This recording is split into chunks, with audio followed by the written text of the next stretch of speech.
শুভ সকাল বন্ধুরা, মিমি ঘোষ ক্রিয়েশনের আবার একটা নতুন ভিডিওতে তোমাদের সাথে দেখা। আশা করি সবাই ভালো আছো, আমরাও ভালো আছি। বাইরের ওয়েদার দেখো, সারা রাত বৃষ্টি, সারা সকাল থেকে বৃষ্টি। কী যে বৃষ্টি আরম্ভ হয়েছে মানে বলার কথা না, চারিদিকে জলে জলময়। সকাল সকাল উঠে আমার স্নান হয়ে গেছে, সকালের মুড়ি বিস্কুট নিয়ে বসে পড়েছি, আর এদিকে মুড়ি খাবার আলু সেদ্ধ বসিয়ে দিয়েছি। তো চলো আজকের ভিডিওটা এখান থেকেই শুরু করছি। আশা করি তোমাদের সবার ভালো লাগবে। তো আলু সেদ্ধটা হয়ে গেছে, নামিয়ে দিয়েছি। এদিকে ভাতও বসিয়ে দিয়েছি, আর সকাল করে একটু তরকারিও করে নিচ্ছি। এখন বাজে 9টা। সকাল সকাল বসানোর কারণ বাবা এই কদিন দেখছি খুব সকাল সকাল খেয়ে নিচ্ছে, হয়তো মুড়ি খেয়ে নিচ্ছে, কাজের সূত্রে বেরিয়েও যাচ্ছে খুব সকালে।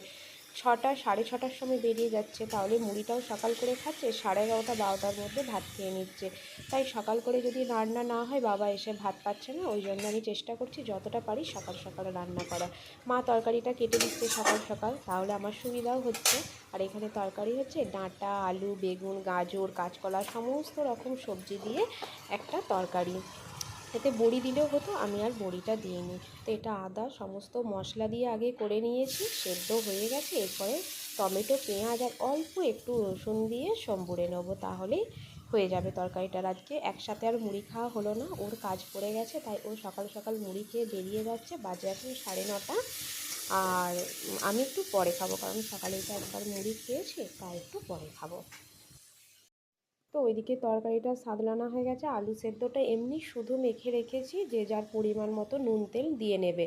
আর এদিকে একটু চিংড়ি মাছটা ভেজে নিচ্ছি। এই দেখো তরকারিটা পুরো গা মাখা করেছি, সবাই গা মাখাটাই খেতে ভালোবাসে। আর আমি বলেছিলাম যে চিংড়ি মাছ যেহেতু ছোট ছোট আছে, তো আলু দিয়ে পোস্ত হবে, কিন্তু সবাই বলল, বিশেষ করে ওই বলল যে না আলু দিয়ে না, শুধু পোস্ত হবে। ওই জন্য চিংড়ি মাছটা শুধু পোস্ত হবে আজকে। আর ওদিকে চিংড়ি মাছটা ভাজা হয়ে গেছে, মা স্নান করছে, স্নান করে পোস্তটা বেটে দেবে, ততক্ষণকে আমি গ্যাসটা বন্ধ করে দিয়েছি। আমি এরপরে মুড়ি খেয়ে নেবো। এই সময়টা শুধু শুধু কেন বসে থাকবো, বেজেও গেছে প্রায় 10টা। ওই জন্য ভাবছি মুড়িটা খেয়ে নিয়ে, যে আলু সেদ্ধ মুড়ি দিয়ে নিয়েছি, এতে এরপরে জল ভিজিয়ে আর খেয়ে নেবো আমি আজকে। আর জল বলতে আমি কাচের গ্লাসেতে, ও আমি দুজনেই খাই। আমার স্টিলের গ্লাসে আমি অতটা তো মাছ খেতে পারি না। আমার মানে না গন্ধ হলেও মনে হয় যেন স্টিলের গ্লাসে, সবাই তো জল খায়, মনে হয় যেন কেমন একটা মাছ মাছ গন্ধ লাগছে, ওই জন্য। আর এই যে মা স্নান করে বেরিয়ে পোস্তটা বেটে দিয়েছে। আর মা প্রথমে বলছিল পেঁয়াজটা বেটেই দিবে, আমি বললাম না থাক, পেঁয়াজটা ভেজে দেওয়া হবে। ওই জন্য পেঁয়াজ ভেজে পোস্ত দিয়ে চিংড়ি মাছটা দিয়ে দিচ্ছি, হালকা করে মানে ওপর থেকে সর্ষের তেল দিয়ে নামিয়ে নেবো। তো হয়ে গেলে, আর এদিকে এই যে 2 পিস বাটা মাছ ছিল গোটা গোটা, এবারে বাবা ছোটো ছোটোই পেয়েছিল, সেইগুলো ভেজে নিচ্ছে, এটা মাখা হবে। এখনো পর্যন্ত যা যা রান্না হলো, ওই ডাঁটা আলু বেগুনের তরকারি, চিংড়ি পোস্ত, বাটা মাছ ভাজা, এগুলো হচ্ছে আমাদের তরকারি। মানে শ্রাবণ মাসটা পুরোটাই ও মাংস আর ডিমটা খায় না। আর আমি তো এমনি মাংস ডিম খাই না, তাহলে মাংস হবে আজকে, বাবা খাবে শুধু। তো ওই জন্য বাবার মতো মাংস আনছে। আপাতত এইগুলো ঠেকাঠেকিও করবো না বলে সকাল করে আজকে রান্নাটা করে নিলাম। বাজে এখন 11:45, আমার রান্না কমপ্লিট, শুধু মাছগুলো তুলে নেবো, আর ভাতের হাঁড়িটা উপর দেওয়া আছে, ওটা তুলে নেবো, তাহলে রান্না কমপ্লিট হয়ে গেল। বাবা এলে, বাবাই তো রান্না করে, যদি বলে বাবা করবে করবে, যদি আমাকে করে নিতে বলে তাহলে আমি করে নেবো। তো বাবা আসুক, এলে আবার ওই মাংসটা হলে আজকের মতো রান্না কমপ্লিট। বাবা মাংস নিয়ে এসে তাড়াতাড়ি বসিয়ে দিয়েছে, আসলে এতটাই কাজের আজকে প্রেশার ছিল, বাবার আজকে মুড়ি খাওয়াই হয়নি। ওই জন্য আমি আর মানে সেরকম করে ভিডিও করিনি, বাবাও তাড়াতাড়ি করছিল, ওই জন্য মাংসটা বসিয়ে দিয়েছে, যাতে তাড়াতাড়ি হয়ে গেলে বাবা খেয়ে নিতে পারে। আর এদিকে দেখো, ওই যে বলেছিলাম না ওর কাজ পড়ে গেছে, আসলে শ্রাবণ মাস তো প্রতি বছরের নেই, এবছরও ও জল ঢালতে যাবে। সেই জন্য এবছরে আবার ওদের 16 জন মেম্বার হয়েছে জল ঢালতে যাওয়ার, বড় বাঁক করে। তো সবাই মিলে ঠিক করেছে একটা চাঁদা তুলে বাঁক সাজিয়ে, আর যে টাকাটা বাড়বে সেটা থেকে একই রকম জামা কিনে পরবে, তাহলে দেখতেও ভালো লাগবে। সেই জামাগুলোই আজকে কিনতে গিয়েছিল, বলল দেখো কেমন হয়েছে, আমিও দেখলাম আর তোমাদের সাথে শেয়ার করলাম। তো এদিকের কাজ একটু গোছাতে গোছাতে বেলাও হয়ে গেছে, এখন বাজে 1:40। যখন মাংস হয়ে গেছে বললাম, তো তখনই বাবার খাওয়াও হয়ে গেছে, বাবা খেয়ে শুয়ে পড়েছে। এখন আমাদের 4জনের ভাত বাড়ছে, আমি, মা, ঠাকুমা আরও। তো মাছটা ছিল, ওটাই পেঁয়াজ কুচিয়েছে ওর মতো সরু করে, ওটাই ও মেখে নিচ্ছে। আমি বড় কাঁটাগুলো একটু ছাড়িয়ে দিলাম, কারণ মাছ মাখা বাবা আর ও দুজনেই খুব ভালো মাছ মাখতে পারে, ওই জন্য ওকেই ওই দায়িত্বটা দিয়েছি। বাকি ভাত তরকারি বেড়ে দেওয়ার দায়িত্বটা আমি নিয়েছি। আর মা হচ্ছে একটু জল দিল, আর মায়ের তো ইনসুলিন আছে তাই ইনসুলিনটা নিচ্ছে। তো চলো খাওয়া দাওয়া করে নিই, তারপরে তোমাদের সাথে দেখা হচ্ছে। তো ওয়েদারটা ভালো ছিল, কি প্রচণ্ড যে ঘুমিয়েছি আজকে, সেই খেয়ে দিয়ে ঘুমিয়েছি।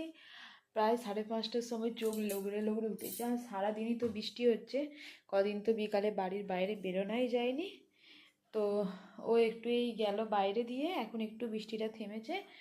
আর রাতে রুটি হবে, আমরা রুটি খাবো না, মা আর বাবা খাবে, আমি আজকে আর খাবো না, শরীরটা ভালো লাগছে না, আমি মুড়ি খাবো। আর ওই মাটনটা আছে, ওটা এখন একটু গরম করি করে, আর লুচি আছে, বাসি বাসি লুচি চা দিয়ে খেতে ভালো লাগে। তো শরীর খারাপ করলে ওটা খাবো বলি, আর রাত্রে রুটিটা খাবো না, ওটা এখন খাবো আর রাত্রে মুড়ি খাবো। তো এখন মাংসটা গরম করে নিই। তো মা দুপুরে ওই দুধটা গরম করেছিল, যেহেতু আজকে ডাঁটা আলু বেগুনের তরকারিটা ছিল, সেই জন্য দুধটা কারোর খাওয়া হয়নি, দুধ যেমন আছে তেমন রয়েই গেছে। মা রাত্রে ওটস খায়, মা রাত্রে একটু নেবে আর বাকিটা থাকবে। আমি ওই চা খাবো, চায়ের সাথে একটু নেবো, বাকিটা আবার কালকে মিষ্টি বানিয়ে নেবো। তো এই যে মাংসটা এখানেই রাখা হয়েছে, যেহেতু ঠেকাঠেকি হয় না নিচেটাতেই রাখা হয়েছে, আমি এখন ওটাই গরম করে নেবো, নিয়ে আর চা করে নেবো। চা খেয়ে মাকে আটাটা মেখে দেবো, আমি আটা মেখে রেডি করে রেখে দিই, আর মা হচ্ছে রুটিটা করে নেয়। তো এই যে মাটনটা গরম হোক, হয়ে যাবার পরে গ্যাসটা ভালো করে মুছে নিয়েছি, নিয়ে একবারে চা চিনি আর দুধ দিয়ে আমি চা বসিয়ে দিয়েছি, আর ঘরের ভেতরে লুচি ঢাকা দিয়ে আছে, সেটাই এখন আনতে যাচ্ছি। মা সন্ধ্যা দেখাতে গেছে উপরে, সন্ধ্যা দেখানো হয়ে গেছে, মা একটু বই পড়ে, তাই বই পড়ে নামতে একটু দেরি আছে। দেখো বর্ষাকাল তো, সরসরে পিঁপড়ে যেগুলো হয় না কালো কালো, ওগুলোই পুরো ভর্তি। তো ওগুলোই ঘরেতে চলছে। দেখো চা হয়ে আমার লুচি খাওয়া হয়ে গেল, আর এদিকে এই যে 5টা রুটি হবে, তার মতো আটা নিয়ে নিয়েছি। মা 2টো খায়, বাবা কোনো দিন 3টে খায়, কোনো দিন 2টো খায়, যেদিন যেমন খিদে থাকে। তো চলো এরপরে আটাটা মেখে রেডি করে দিই, তারপরে মা মায়ের সময় মতো রুটি বানিয়ে নেবে।